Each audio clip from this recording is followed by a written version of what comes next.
And so here we go again. Hello, our listeners. I'm very excited and very pleased to have such a prominent person as my guest today. So, warm welcome to Nathan Perez, who is the author of the fantastic book, The 20 Minutes Networking Meeting. And there are a few books which influence my business life, my business success, and a lot of successes of my clients as this book. So, it's a really honor and a pleasure to have you as a guest. Nathan, Thank warm you. welcome. So could you introduce yourself briefly? Because you have a very, very interesting background, a lot of stuff you did. So you are not only a bestseller author, you are an actor as well, a businessman. So could you give us a short wrap up who you are? Sure. First, thank you, Václav, for having me on the show. I appreciate it. I've been looking forward to our discussion. So who am I? Who am I to this topic?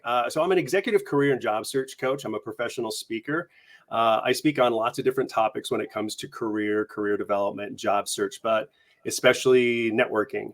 I am the co-author of this book called The 20-Minute Networking Meeting. Learn to network, get a job. That is the subtitle of it.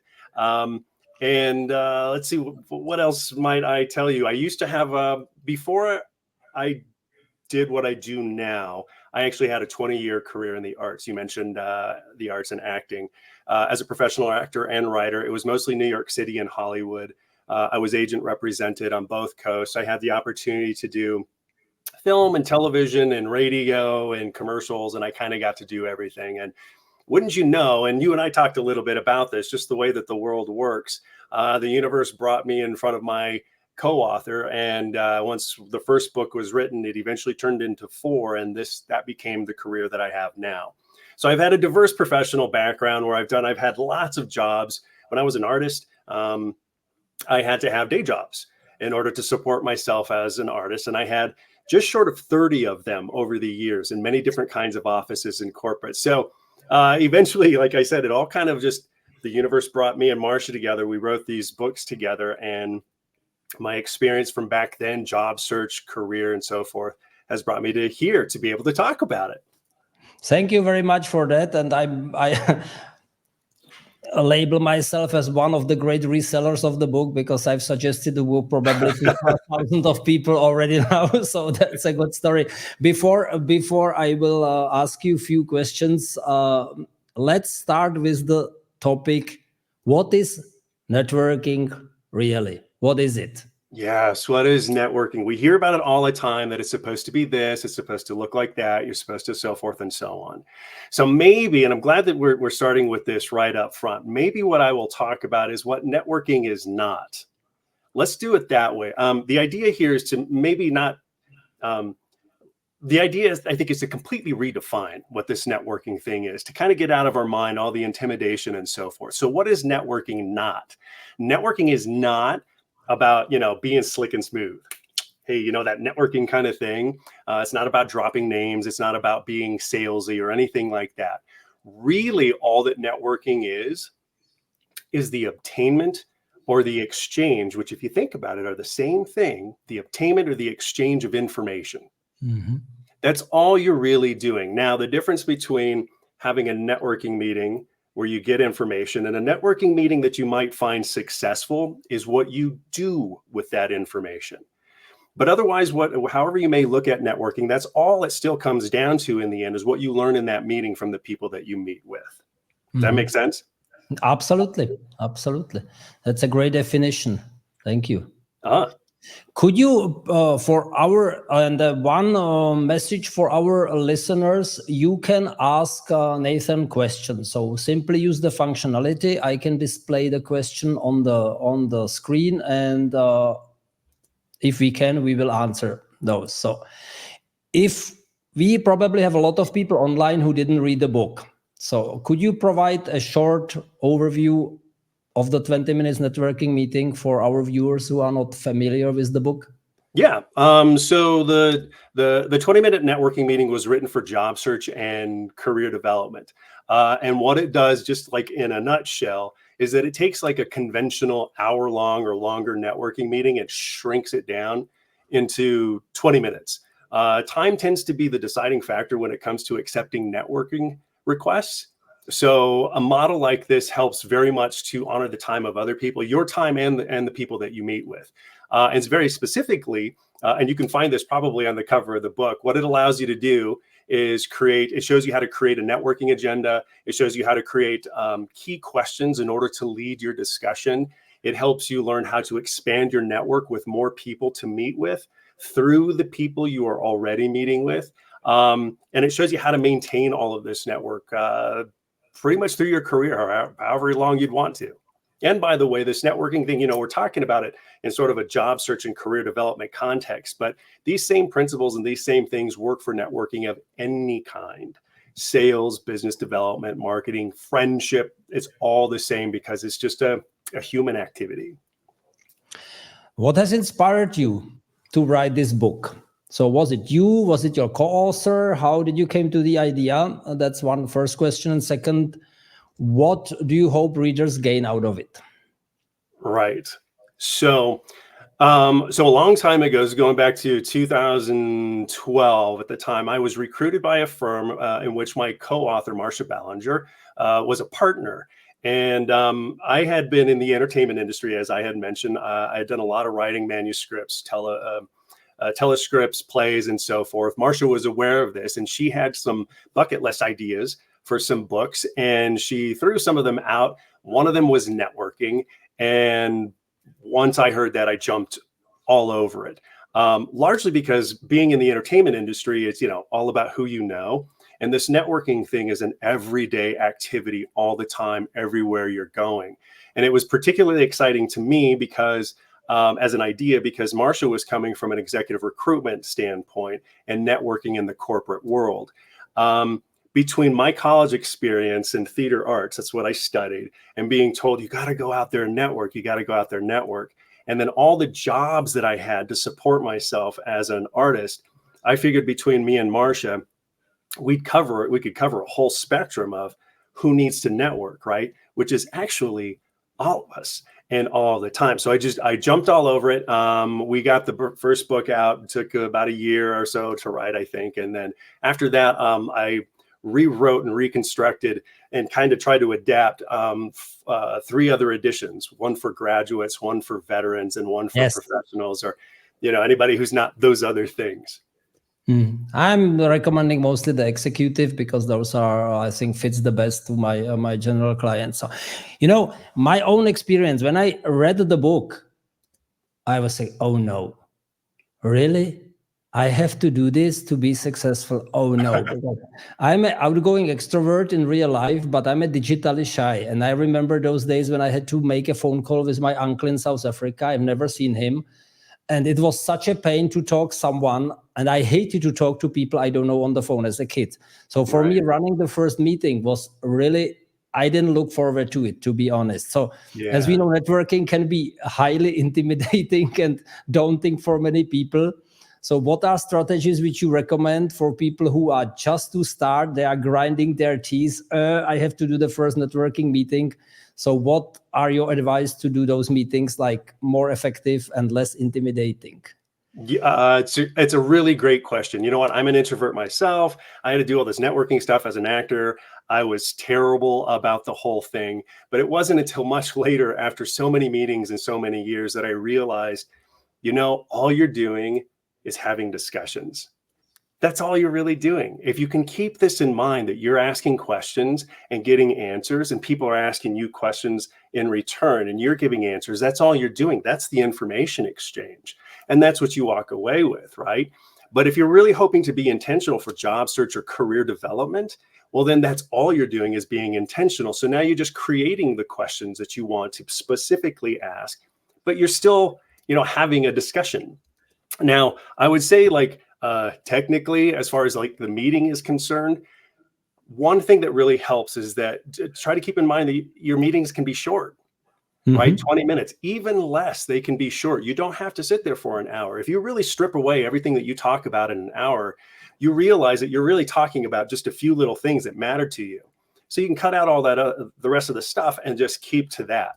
Because it's and that helps you keep the time limit down. That helps you feel a little bit more confident. Just keep in mind, all you're doing is seeking information. That's it. And we do that every day. Every That's discussion that we have, right? We're out on the street and you say, "Hey, how's your morning going?" "Oh, it's been real bumpy. There was traffic right down the road." And so, well, that's a piece of information you just got.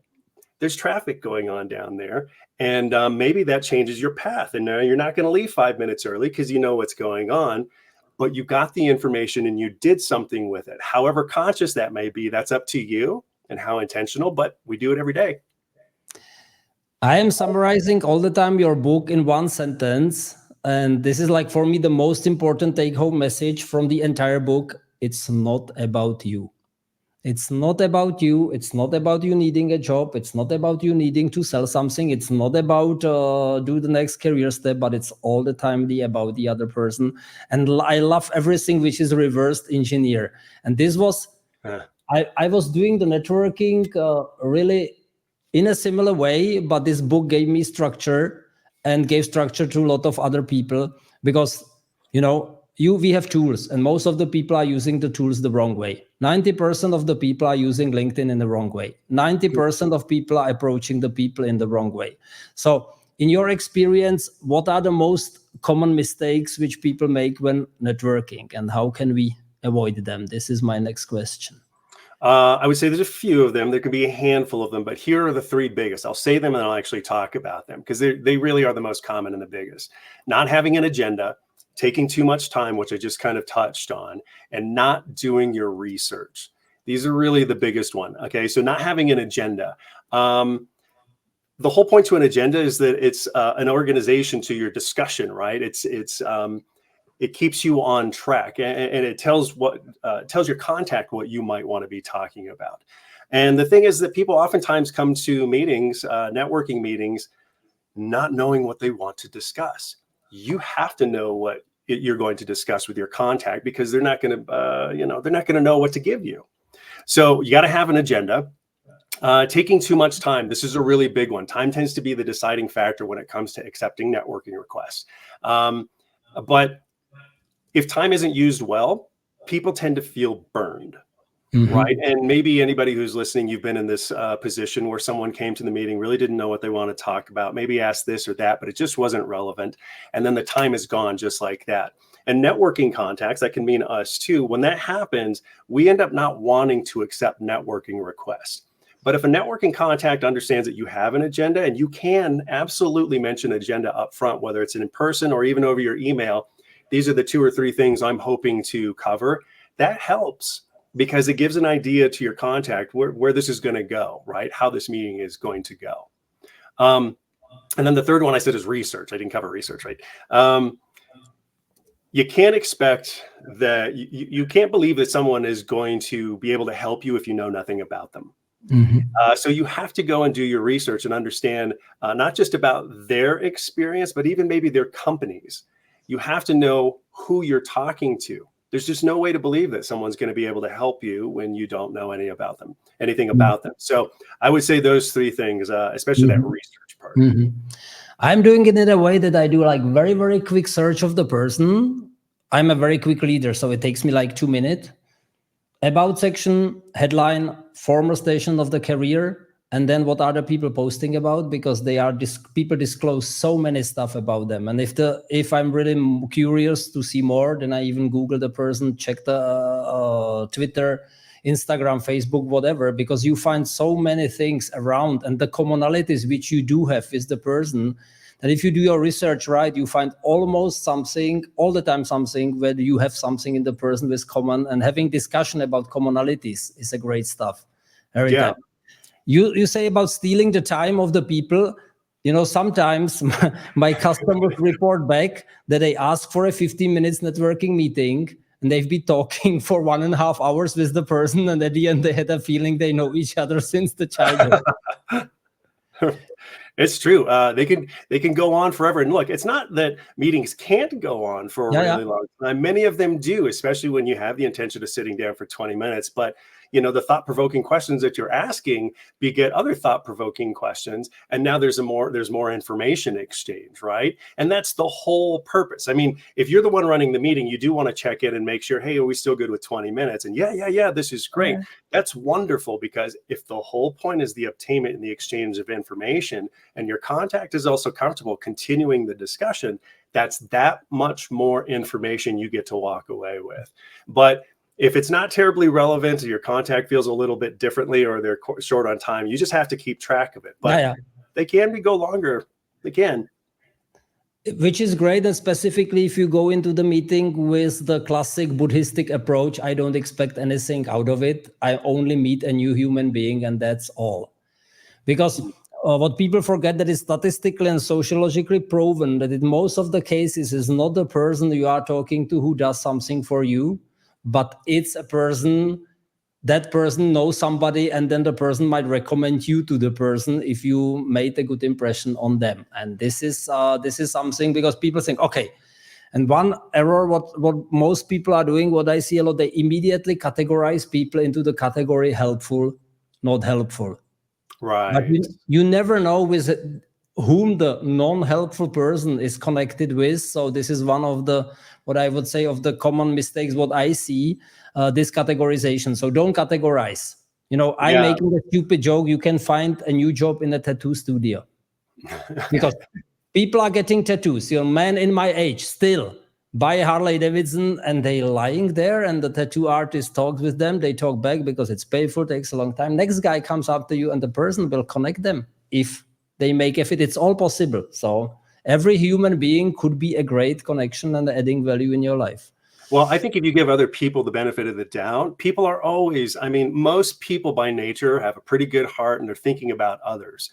So even though you might have met someone and you were only able to chat a little bit, it doesn't mean that now you're out of mind when a topic of yours or your background or whatever comes up. That oftentimes comes full circle. So it's always great to stay in touch with people and have discussions. Don't forget, we're on the other side of the table too, right? We think of other people when we've had a discussion. Why would anybody do anything any different? So we have the first question, Jan. Thank you very much for that. So how helpful was studying theater arts in case of presenting to people, and especially training nonverbal body language and facial expressions? Do you have any lessons like those? Do you consider that that's a prerequisite for a successful networking? That is a great question. No, I don't consider a prerequisite for successful networking. The reason why, think about it this way. So if you're a trained actor, you're learning some formality to it, but the real skill set has been your observation in people and their own behavior. Right? That's what the real draw is for an actor. And then you get a script and you make the thing three-dimensional. So it's a little bit the other way around. It's not a prerequisite. Was it helpful studying theater arts in the case of presenting to people, and especially training nonverbal body language? Absolutely. Yeah. Here's the thing. There's no way that you could really know this about me, but I am an introvert. I am a hardwired introvert. What defines an extrovert is someone who recharges and they get their energy when they've been around groups of people. And by contrast, what recharges an introvert is when you've had a sufficient amount of time to self-reflect. I would say that's definitely me. But with the skills that you learn, let me make this even more specific. The skill that I learned the most was to focus.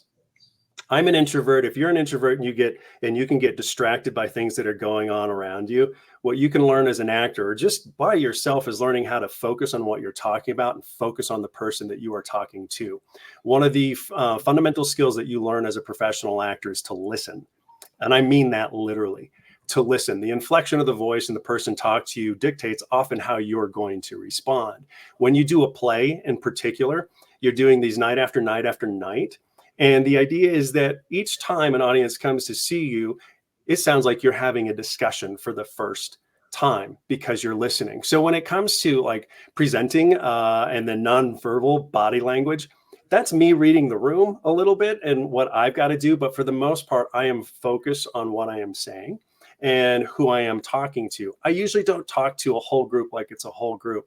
I talk to the whole group like it's a single person. So yeah, in that way, it did help me. Mm-hmm. Thank you very much. We have a next one, but before I show the next question, I would like to add something on it. Through the networking, meeting with people, I massively improved the communication with my own wife. Because if you preach, give the person the feeling she's the center of the universe for you at the moment. So I brought it back home and started, sometimes your wife is telling something, you listen like on one ear, it goes through, and then you forget it. You're thinking about ice hockey or whatever is happening tomorrow. Now, when my wife telling me something, I give her my full attention, 100%, and this makes wonders. And it makes wonders in every networking meeting as well. So let's have a look on the next questions. But why people would like to help me, especially if they don't know me? Of course, I can have an agenda, but what if the other person doesn't have any interest to talk to me? I may start with this. If the other person doesn't have an interest to talk to you, they won't talk to you. That's already the good news, because you filter those people out. Because if somebody doesn't want to talk to you, they won't move their small finger for you as well. So this is a great filter. And yeah, and I give the rest to you.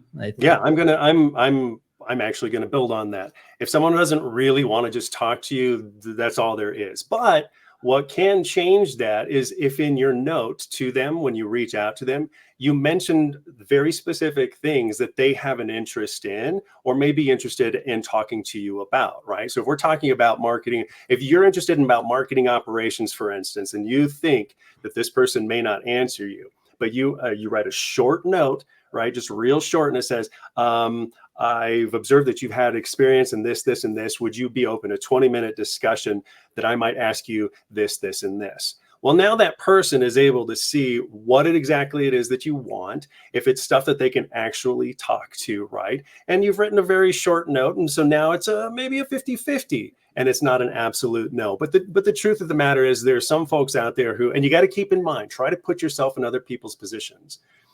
If they are super busy, just like we have all been, and a discussion that might kind of go all over the place doesn't have an agenda, that's usually when people don't respond. It's not that they don't want to be helpful. Often we find that we are not in a position to be helpful at that time for whatever the reason. So try to give a little bit of grace to other people, put yourself in their position and understand that it's not about you. It might just have to do with them. Mm-hmm. Beautiful. So, and we have a next question. Any tips for turning requests for meetings into actual meetings? I spend time and customize message via LinkedIn, but get very few responses. Yeah, this touches on, go ahead. I'm sorry. I have my take on this is when I asking for this meeting, I all the time put in a sentence, do not worry, Nathan, I'm not going to sell you anything. Then the most people accept me because I promised and I not sell and I never sell anything. In case of a person searching for a job, do not worry, I will not ask you for a job.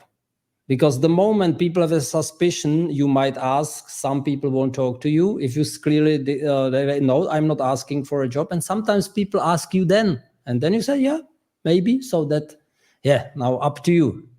Well, I would say, asking for someone for a job, you got to keep this in mind if you're ever in a meeting. Asking for someone for a job really puts them on the spot. Keep in mind, they might not be in a professional position to know. These might not be their professional responsibilities. And no one really wants to feel that this meeting was all about you asking for a job. Now, turning requests for meetings into actual meetings, that touches on what I just talked on. Keep it brief. Okay, keep it brief and relevant. What do I mean by brief? I mean, after you say hello or good morning or whatever it is, you've got a total of 4, maybe 5 sentences. And in that is everything that is relevant to this meeting. Hello, this is who I am. This is how we're connected, right? This is going to be the 4 sentences. And they can be broken up, phrased however you like. But this is the information. So who you are, maybe how you're connected, why you're in touch, the things that you'd like to ask, how much time it's going to take. And then I'd be more than happy to come to your office. I'm more than happy to do a virtual meeting, even by phone. You make it real easy. But it's the brevity here that's key. It's keeping it brief. When I say 4 sentences, think about it this way, especially for those of you who tailor your messages. We tend to think that we should have an explanation of who we are and what we're doing. And we start to get into all of this depth. Now, again, put yourself in the other person's shoes. If you are a busy person and you see really long notes, lots of times what happens is it gets backburnered. I'll come back to this when I have a little bit more time. if I ever get time ever again, right? But by writing something that's really short and brief, right to the point, that allows people to at least glance at it to not get out of the way of something important or not important. And inside of that message, if I see exactly what you want, how much time it's going to take, and that you're willing to even do video or phone because I can't get up from the office, that makes it much more likely to get a yes, turning it into a meeting. Thank you. We have many questions, so we need to rush it. Let's do it. Yeah, that's good, because I all the time tell it's calculated for 45 minutes. If we overrun by 10, nothing is going to happen, and we can do this. So when approaching someone new to network via email or LinkedIn, do you also have a feeling of rejection, that a person will ignore your request? And if they don't respond, is it good to remind them once or twice or not? Great question. The answer is yes. Yeah. It's kind of a bummer sometimes. And yeah, so these days, this is a few years back, but my profile happened to be cited as one of the most connected accounts on LinkedIn. I've got 30,000 connections. And before that ever happened, I was rejected all the time to connect with people. Also keep in mind that I was a professional actor, which meant that I was professionally rejected on a daily basis for almost a 20-year career. Don't take it personally. Try to remember the other side. It's funny because when you get retrospect and you get to talk to a lot of those people, they end up telling, oh man, you were a favorite as an actor of ours to come into the casting office. We always really liked you. And I had no idea. But if they're not in a position to be able to share this stuff with you, you don't really know. But don't take it personally. It happens. I think this is the most difficult part to learn this. Don't take it personally. And most of us do, but you can learn it to a level that it doesn't hurt you anymore. That's okay. That's a part of the business. I'm going to talk to some people, will reach out. Some people will talk to me, some won't, and that's okay. That's the mindset. So if you're seeking information, then that's really all that it's about. You can still get that information from other people in other places. Yeah. So Sandhya, thank you very much for this. I found the book real helpful to reframe my approach. Thank you. Simple but powerful. It feels like it was written pre-COVID. What's your guidance on meeting in person versus by phone or video in today's world? There is, by the way, a nice article about it on Nathan's profile. Read it. So where he compares the word before COVID and after COVID, what happens through COVID. Yeah, but that's a question for you. Good. That's a really great question. What's your guidance meeting in person versus meet in person as much as you can? Here's why. It's really important these days. You may have heard about this artificial intelligence thing, right? And then when this whole COVID thing happened, who was using video at that time? I was one of the early ones starting to use video, but boom, this all happened. And suddenly we've all got video. Grandma and grandpa know how to use the video. But the only thing that has changed is that it's video. We're still eye to eye, right? We are still having meetings this way, but the thing that's missing is the human contact, is the nonverbal communication that happens. And that is really critical when it comes to relationship building. Video is the next best thing because you are eye to eye, but if you can, meet in person if you're comfortable doing it. I'm going to go a little further with this, with the whole AI thing, since we're talking about, today's world. With AI capable of doing so many things the humans are doing, it becomes that much more critical for humans to be able to develop relationships with other humans. Yes, humans are going to be kind of overseeing all the AI, but if a lot of the jobs are going to go away, whoever's overseeing the AI, it's important for us to know how to build relationships with those folks if it doesn't turn out to be us. So as much as you can, keep the human connection, right, and meet in person. Mm-hmm. Exactly. Nothing can beat a human relationship. And I tell people all the time, there's all the time a niche. And if the market is going this way and everything is going AI, the genuine human connection is much more precious than it was before. Because if you see all this, AI generated content on LinkedIn, AI generated comments on LinkedIn. So where are we? Machine writes something which another machine is evaluating and putting it in some nice LinkedIn social selling index. This is a nonsense. So the genuine human, and I use this as an argument for my third connection message when I ask for the meeting. As we go more and more digital and AI, we are losing the authentic human connections. That's why I think that's really crucial to bring our LinkedIn connections into real life. And most people buy into it because it's logical and it's true. So we have another question, guys. You are highly active. That's fantastic. So we all have this networking skill from birth, but we lose this older we get and the interactions we have with others. For me, the key skill is to remember is that we are all the same at the end of the day. Do you believe this is true from your professional experience, as we are all looking for acceptance? Thank you, Mark, for the question. Yeah, thanks, Mark. That is a stellar observation. It's one I agree with entirely, and one that I have thought about as well. You know, when we come in the world, we're all happy and we're just ready to meet everybody and be friends with everyone. And then we start to put some rules on these things and how it's supposed to go. But really, you can just go in and talk to people. And yes, this is absolutely true from my professional experience and perspective. At the end of the day, we're the same in the end. That's what's lovely, I think. So one of the things that's focused on in the 20-minute networking meeting is gratitude, saying thank you and showing your appreciation for the time or the information that you've got. When you hold meetings like this, where you are giving without expectation, this tends to not level the playing field, but put everyone on the same level playing field, right? Titles are out, experiences are out. This is just people helping people. And because of what I do, I get to meet a whole spectrum of folks in all different industries. And guess what? There's still the same discussions because in the end, yeah, it's just people.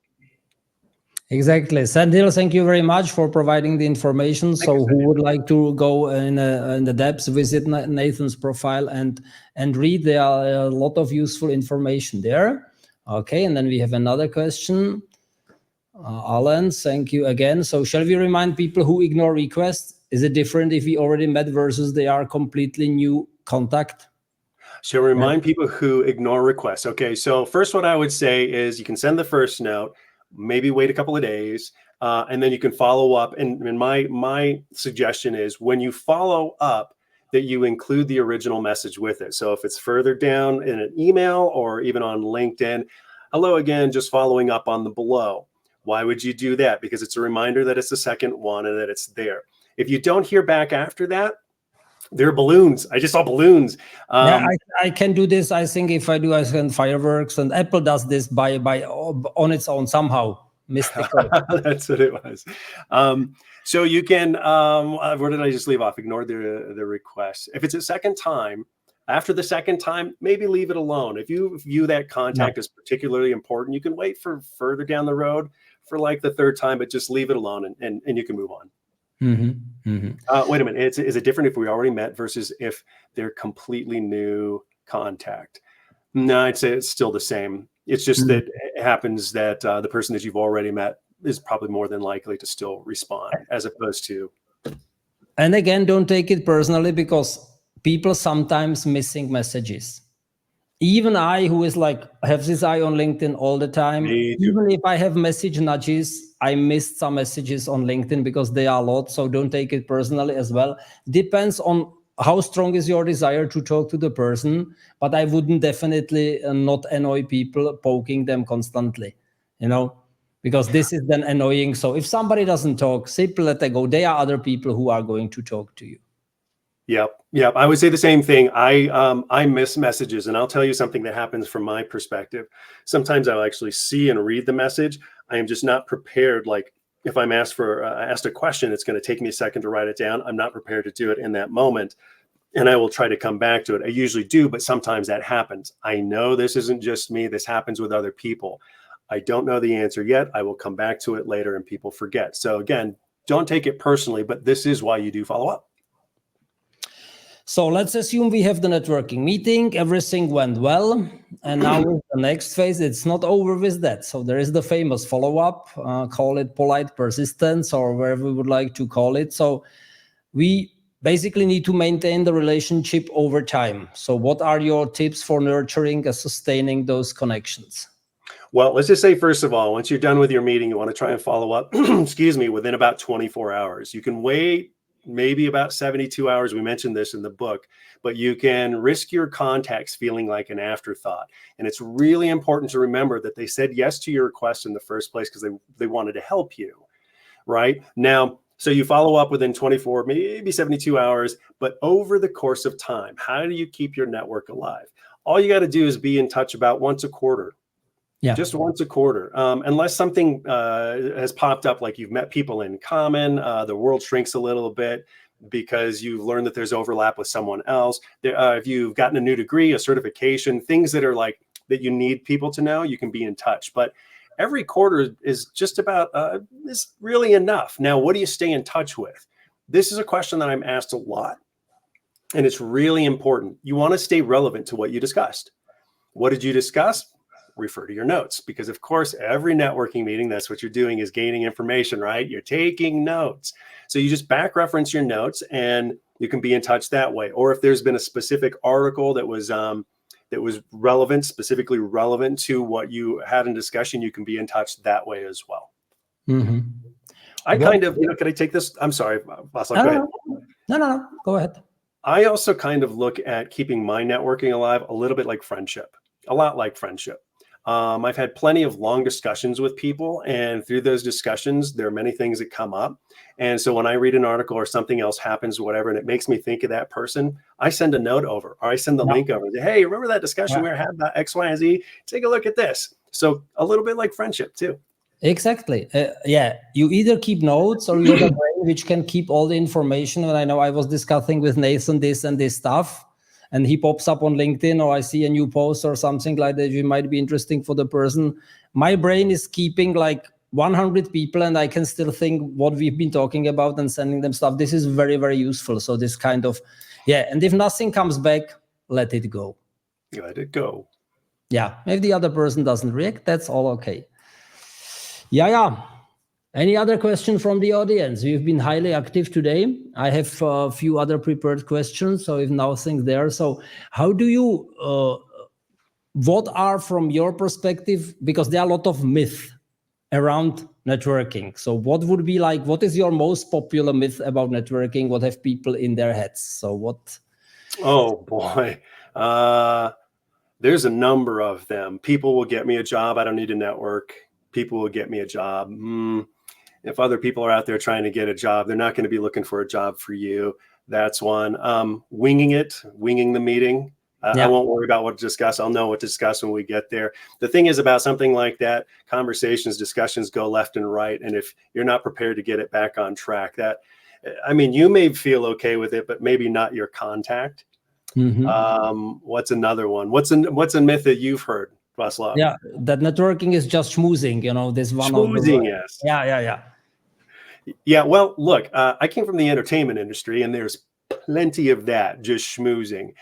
So what does one talk about when you're schmoozing? A lot of nothing. It tends to be the weather and like what's over there, and and that's kind of the schmoozing. But if you're intentional about it, then you're not talking about small things. It's all building into bigger ideas. More material, however you may look at it, all the information that you're trying to gather. Mm-hmm. Mm-hmm. What was your biggest learning, or what was your biggest networking success? My biggest networking success. I think I've had a few of them. One of them, no doubt about it, was meeting up with Marcia, and now there are books, and this is 12, 13 years later. That was pretty neat. And then actually, when I was recruited into that firm, that actually happened through networking, literally networking calls. And that's how that happened. And just for fun, one of the cool things was my theatrical career as an actor, all through networking. That started through college. It went to roommates. And it ended up getting me my first agent, then my next agent. And through those, I ended up getting more of the jobs. And through those jobs, I got more jobs. And that equated to a 20-year career in film and in the arts. That's fantastic. I got the diplomatic position based on networking as well, as I organized the lunches of Czechs and Slovaks at Novartis. And someone of the participants asked me, hey, Václav, wouldn't you like to be a honorary consul of Slovakia? And I said, well, why not? I'm from Czechia, but Slovakia is a brotherly country, speak the language fluently. Why not? I would never come to the idea I would be like a diplomatic person. It's all networking. And the basis networking is the sustainable business, which is networking a lot as well. So there are a lot of stories. And what's even better, if you give someone the tip, they read the book and say, oh, I applied it and it went fantastically well, you know? And you see like amazing, unbelievable successes. If you do it like, okay, I do something and I don't expect anything back. I know people who are being added on LinkedIn and the person is a CEO of DHL, a boss 600,000 of people. And they are adding people on LinkedIn because the others makes nice comments or write a good content. So where do you get it, you know? So if we do the networking the purpose-driven way, we do it wrong. If we are really interested in the other human being and have a good discussion about them, about achievements, their careers, and so on, most of the people remember you in a good way, and then they might suggest you to someone else, and then that's it. I think that's key, what you're saying, you know, it's getting into the discussion. I think lots of times we can hit all the bullet points of what we want to know about someone professionally, but this is where I say, think a little further, read between the lines, listen between the lines, if you will, and what someone's telling you, because while you can understand the information that they are actually giving you, you'll notice that they had to go through a process too to get to where they are, or to get to this place where they have the information to be able to give to you. If you think about that, then you realize they have the same experiences, the same needs of information, right? And the same requirement to move forward and do something for themselves. So it doesn't surprise me, especially when you actually intentionally engage with people. We have the next question. Santi, thank you. How do you deal with takers? People that only reach out to you when they need something, but don't seem to think of connecting as a two-way street. How do you deal with takers? People that only reach out to you when they need something. This is a good question from Santi Strasser. How do you deal with takers? People only reach out to you when they need something. The way that I deal with it, when someone comes right out to me and I haven't heard from them in a very long time. Sometimes I give them the information right off the bat, but usually I try to get them engaged as well. Hey, how's it going? Haven't heard from you a while. Hey, I'm happy to talk about this further. Do you have some time to so forth and so on, to meet and actually talk about it? And if not, let's see, what happens if I don't do that? People reach out when they need something, but don't seem to think of connecting as a two-way street. I think that's it. Sometimes I just give a little bit of the information, but I ask more questions. When I get emails, I ask more questions. Can you further explain what it is you're needing so that I can get, hopefully engage someone a little bit more, but actually try and get more information so that I can answer the question a little more fully. Santi, if that doesn't answer your question, you can reach out to me on LinkedIn and I'll answer. Okay, I have to tell you this. This Santi, it's really fun to watch him pop up. He's actually featured in the graduate edition of the 20-minute networking meeting. I haven't talked to Santi in a while. That's very good. So you see some people who you know and talk with them, and that's really cool to see many well-known faces, which I'm really looking forward to then analyze the statistics of the LinkedIn Live. But normally you have like, if 300 people are registering, 100 people are definitely take part.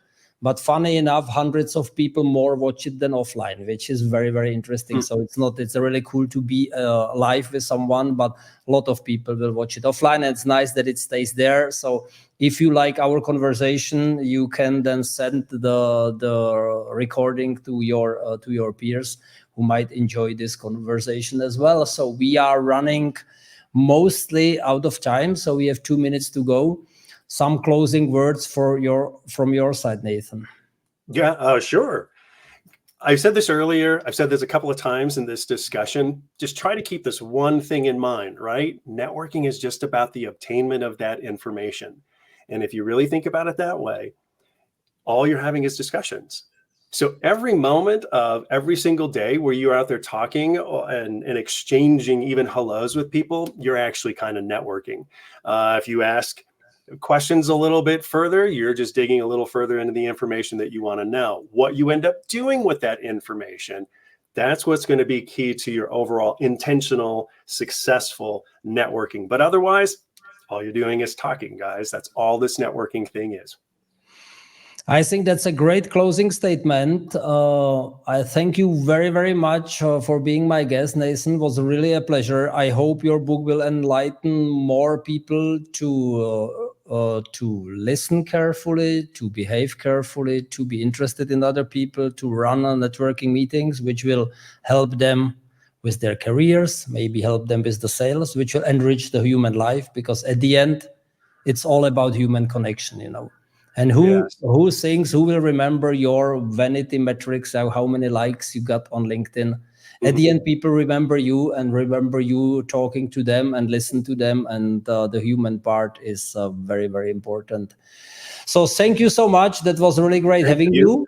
I will close the call now, and if you could stay for 1 minute in the line, I will appreciate it. Thank you very much, dear listeners, for being with us, and good success with your networking. Bye bye. See you, everyone.